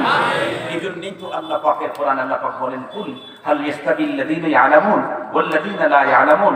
অবশ্যই আপনি বলেন, যারা কোরআনের ইলম অর্জন করলো আর যারা করলো না, এরা জীবনেও কোনোদিন সমান হতে পারে না। আল্লাহ পাক আমাদের সকলকে কোরআনে পাকের ইলম অর্জন করে আমাদেরকে সর্বশ্রেষ্ঠ হওয়ার তৌফিক দান করুক। ওয়া আখিরু দাওয়ানা আলহামদুলিল্লাহি রাব্বিল আলামিন। আসসালামু আলাইকুম ওয়া রাহমাতুল্লাহি ওয়া বারাকাতুহু। দুরূদ শরীফ পড়েন, আল্লাহুম্মা সাল্লি আলা সাইয়্যিদিনা মাওলানা মুহাম্মদ লিল্লাহি রাব্বিল আলামিন ওয়াসসালাতু ওয়াসসালামু আলা সাইয়্যিদিল আমবিয়া ওয়াল মুরসালিন ওয়া আলা আলিহি ওয়া আসহাবিহি আজমাইন। اللهم لك الحمد كله ولك الشكر كله ولك الخلق كله ولك الملك كله بيدك الأمر كله إليك يرجع الأمر كله إنك على كل شيء قدير. يا حي يا قيوم برحمتك نستغيث أصلح لنا شأننا كله ولا تكلنا إلى أنفسنا طرفة عين. رب ارحمهما كما ربياني صغيرا رب ارحمهما كما ربياني صغيرا. ربنا هب لنا من أزواجنا وذرياتنا قرة أعين واجعلنا للمتقين إماما. اللهم ارفع عنا البلاء والوباء. اللهم ارفع عنا البلاء والوباء. اللهم إنا نعوذ بك من البرص والجنون والجذام ومن سيء الأسقام. اللهم احفظنا من الجراثيم والجراد والطاعون ومن سائر البليات يا رب العالمين. اللهم اغفر لنا ولوالدينا وللمؤمنين يوم يقوم الحساب. اللهم اهدنا الصراط المستقيم صراط الذين أنعمت عليهم غير المغضوب عليهم ولا الضالين. اللهم اهدنا واهد بنا واهد الناس جميعا. اللهم إنا نسألك الخير كله ونعوذ بك من الشر كله. اللهم إنا نسألك الخير كله ونعوذ بك من الشر كله. রব্বুল আলামিন মেহেরবান আল্লাহ, দিন একটি প্রতিষ্ঠানের ইন্তেজামে আয়োজিত নবম বার্ষিক ওয়াজ মাহফিলের সমাপনী মুহূর্তে তোমার আলিশান দরবারে হাজার হাজার মুসলমান নারী পুরুষদেরকে নিয়ে গভীর রাতে ভিক্ষুকের বেশে হাত দুখানি উঁচু করেছি। আল্লাহ মেহেরবানি করে আমাদের প্রত্যেকের আশা বসা আজকের ইন্তেজাম এবং এই ইদারা কবুল মঞ্জুর করে নাও। রব্বুল আলামিন, জিন্দেগির কোন নেক আমল যদি তোমার দরবারে কবুল না হয়ে থাকে, আল্লাহ আজকের এই মাহফিল খানা উপলক্ষ করে তেমন জীবনের সকল ইবাদতের মঞ্জুরি দিয়া দাও। ও রব্বুল আলামিন, তুমি তোমার পুত্রদের চোখ চেয়ে দেখো, এখানে এমন কোন মানুষ নাই যেই লোকের আপনজন অন্ধকার কবরে যায় নাই। অনেকেই তো আমার মতো পিতা হারানো সন্তান হাত দুটি উঁচু করেছে, কেউ বা নিজের মার মতো সোনার মুখখানি নিজ হাতে কবরের মাটিতে চাপা দিয়ে আসছে, কেউ বা নিজের কলিজার টুকরা সন্তানের জানাজা নিজের কাঁধেই বহন করেছে। গো আল্লাহ, আরে রব্বুল আলামিন, দাদা দাদি নানা নানি ভাই বেড়াদার বন্ধু বান্ধব আপনজন সকলেরই কবরে গেছে গো। জানি না কে কবরের ভিতরে কোন হালতে আছে। রব্বে কারীম, মেহেরবানি করে আমাদের আপনজনদের কবরগুলি তুমি জান্নাতের বাগান বানিয়ে দাও। ও রব্বুল আলামিন, तमाम জমিনের মাটির নিচে যত মুমিন মুমিনাত শুয়ে আছে তাদের প্রত্যেককে চিরস্থায়ী ক্ষমা করে দাও। ও রব্বুল আলামিন, আমাদের ছেলে মেয়ে ভাই বেড়াদার বন্ধু বান্ধব আপনজন যারা দুনিয়াতে বেঁচে আছে তাদেরকে পূর্ণ হেদায়েতে কামেলা নসিব করে দাও। রব্বুল আলামিন, আমাদের বাড়ি ঘরে আপনজন বা পরজন तमाम দুনিয়াতে মুসলমান যে যেখানে অসুস্থতার মধ্যে আছে, অস্বস্তির মধ্যে আছে, আল্লাহ প্রত্যেককে সুস্থতা এবং স্বস্তির জীবন দান করে দাও। ও রব্বুল আলামিন, মেহেরবান আল্লাহ, এমন একটা মুহূর্তে তোমার আলিশান দরবারে হাত উঠাইলাম যখন এই পৃথিবীর কোন জায়গাতে তোমার পয়গম্বরের ব্যঙ্গচিত্র প্রকাশ করে তামাম দুনিয়ার মুসলমানদের অন্তরে রক্তক্ষরণ শুরু করে দিয়েছে আল্লাহ তাআলা মেহেরবানি করে তুমি তোমার পয়গম্বরের ইজ্জত রক্ষা করো। যারা এমন কি করছে তাদেরকে হেদায়েত দান করো। হেদায়েত যদি ওদের কপালে না থাকে নমরুদ আর ফেরাউনের পরিণতি ঘটায়া দাও রব্বুল আলামিন। আমাদের দেশটাও নরমাল একটা ইস্যুকুতির সামনে নিয়ে অস্থির করার জন্য পায়তারা করতেছে অনেকে। আল্লাহ শাহজালালের এই পুণ্যভূমি সব ধরনের কুফরি শিরকি আর ভিন্ন ধরনের গোমরাহি থেকে তুমি হেফাজত করো আল্লাহ রব্বুল আলামিন। এদেশের সকল মুসলমানদেরকে এক এবং নেক বানায়া দাও। উলামায়ে কেরামের আজমত বুঝে তাদেরকে কদর করার তৌফিক দান করো গো আল্লাহ। হে রব্বে করিম, প্রতিটি মুসলমানের অন্তরের ভিতরে ঈমানি চেতনা জাগায়া দাও আল্লাহ। আমরা প্রত্যেকে তোমার মুহাব্বত চাই, তোমার ভালোবাসা চাই। তোমার পেয়ারা হাবিবের মুহাব্বত আর ভালোবাসা দিয়ে আমাদের অন্তরটাকে মুনাফফর করে দাও গো আল্লাহ। যেমনটি তোমার প্রেম আর ভালোবাসা আবু বকর ওমর ওসমান আলীর অন্তরের ভিতরে তুমি দিয়েছিলে, অমনটি তোমার হাবিবের ভালোবাসা আমাদের অন্তরে দিয়ে অন্তরটাকে মুনাফফর করে দাও। আল্লাহুম্মা ইন্নী আসআলুকা হুব্বাকা ওয়া হুব্বা মান ইউহিব্বুক ওয়াল আমালা আল্লাযী ইউবাল্লিগুনি ইলা হুব্বিক। اللهم اجعل حبك احب الاشياء الي من نفسي واهلي ومالي ومن الماء البارد دے مجھے حب محمد اور محمد مگین ہو محمد ہی محمد برد میرا رات দিন। রব্বুল আলামিন নিঃসন্দেহে আমাদের সঙ্গে এলাকার দোয়ার করিমা বোনেরা হাত উঠাইছেন। জানি না কোন মার দাম্পত্য জীবনে অশান্তি, আল্লাহ দাম্পত্য জীবনে মায়ের শান্তি দান করে দাও। জানি না কোন মায়ের ঘরের ভিতরে যুবতী মেয়ে আছে, আল্লাহ গো সুন্দর পাত্রের ব্যবস্থা তুমি করে দাও। জানি না গো রব্বুল আলামিন কোন মায়ের সন্তান অবাধ্য মা বাবাকে কষ্ট দেয়, আল্লাহ সন্তানদেরকে পিতামাতার বাধ্য বানায়া দাও রব্বুল আলামিন। জানি না কার দিলের ভিতরে কোন বৈধ তামান্না আছে, কবুল মঞ্জুর করে নাও। জানি না কে কোন পেরেশানির ভিতরে মুবতালা, আল্লাহ পেরেশানি সলভ করে দাও। জানি না কে কোন রোগে আক্রান্ত, ইয়া আল্লাহ তুমি মেহেরবানি করে সিহত আজেলা সুস্থতা দ্রুত গতিতে সুস্থতা দান করো। হে আল্লাহ সুস্থতার নিয়ামতে আমাদের জীবনটাকে সুন্দর করে সাজায়া দাও রব্বুল আলামিন। আমাদের গুনাহের কারণে তুমি আমাদের উপরে রেগে গেছো, তাই তো খানায়ে কাবা আমাদের জন্য বন্ধ করে দিয়েছিলে আল্লাহ। এখন পর্যন্ত খানায়ে কাবা পূর্বের মতো খুলে নাই। তোমার কুদরতের পা জড়া ধরে বলি আল্লাহ, আমরা আর তোমার সঙ্গে নাফরমানি করব না। আল্লাহ তোমার ঘর तमाम দুনিয়ার মুসলমানদের জন্য পূর্বের মতো উন্মুক্ত করে দাও। আয় আল্লাহ খুব দ্রুত গতিতে আমাদেরকে তোমার পবিত্র জমিন মক্কা মুআজ্জানায় বাবায় পৌঁছার তৌফিক দিয়া দাও।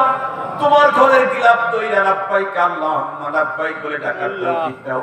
হাকিমে কাবার ভিতরে মিহরাবে রহমতের নিচে দাঁড়িয়ে দিলের কথাগুলি তুমি পর্যন্ত পৌঁছাবার তৌফিক দাও। আল্লাহ তোমার ঘরের চৌকাঠ ধরে জীবনের কান্নাকাটি করে গুনাহ মাফের সুযোগ আমাদেরকে তৈরি করে দাও। আল্লাহ তোমার পেয়ারা হাবিবের রওজার পাশে দাঁড়াইয়া আমাদের বুকের আমাদের মুখের সালাম তোমার পেয়ারা পয়গম্বরের কান মুখ পর্যন্ত পৌঁছাবার তৌফিক আমাদেরকে দান করে দাও। ও দিন খোদা করে কে মদিনা কো যায় হাম, वो दिन खुदा करे के मदीना को जाए हम, खाके दर रसूल का सुरमा लगाए हम। सुबहान रब्बिका रब्बिल इज्जति अम्मा यासिफून व सलामुन अलाल मुरसालिन। আল্লাহ এই প্রতিষ্ঠানটা কবুল করে নাও, যাবতীয় হাজত তুমি গায়বের থেকে পূরণ করে দাও। আল্লাহ এই প্রতিষ্ঠান থেকে বুখারী শরীফের ইয়া আল্লাহ দরসের আওয়াজ শুনে যেন এলাকার মুরব্বিরা দুনিয়া থেকে যেতে পারে মতো তৌফিক দান করে দাও। সুবহান রাব্বিকা রাব্বিল ইজ্জাতি আম্মা ইয়াসিফুন ওয়া সালামুন আলাল মুরসালিন ওয়ালহামদুলিল্লাহি রাব্বিল আলামিন। আমিন বিরহমাতিকা ইয়া আরহামার রাহিমিন। আসসালামু আলাইকুম ওয়া রাহমাতুল্লাহি ওয়া বারাকাতুহু।